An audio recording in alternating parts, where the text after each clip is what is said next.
Soilihi pour le groupe socialiste et républicain pour 2 minutes. Merci, Monsieur le Président. Mesdames, Messieurs les ministres, mes chers collègues, Monsieur le ministre, Mayotte connaît depuis le mois de novembre la période de sécheresse la plus alarmante de son histoire en raison d'un fort déficit pluviométrique et d'une saison des pluies retardée. Les 2 retenues collinaires alimentant l'ensemble de l'île en eau potable sont presque vides. Dans le sud, elle contient aujourd'hui un peu plus de 15% de sa capacité et à peine plus de 20% dans le nord. Des mesures de restriction ont été prises pour limiter la consommation et depuis la fin décembre, un dispositif de coupure d'eau 2 jours sur 3 a été mis en place dans 8 communes du département.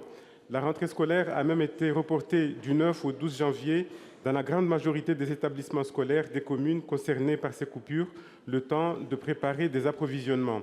De manière générale, à Mayotte, l'eau douce est une denrée rare, difficile à gérer entre pression migratoire excessive, insularité et augmentation de la consommation en eau des ménages.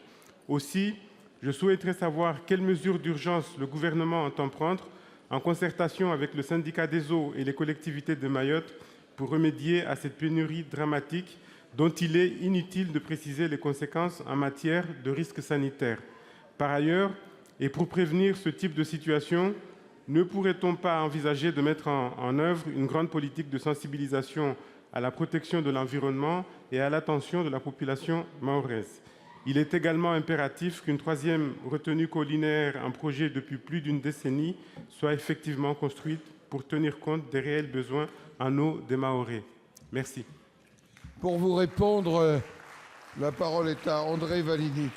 Merci, Monsieur le Président. Monsieur le sénateur, le gouvernement suit avec la plus grande attention la situation à Mayotte et les services de l'État avec lesquels la ministre des Outre-mer est en contact quotidien réalisent actuellement un suivi de l'évolution de la situation en lien avec le syndicat intercommunal d'eau et d'assainissement de Mayotte et l'association des maires.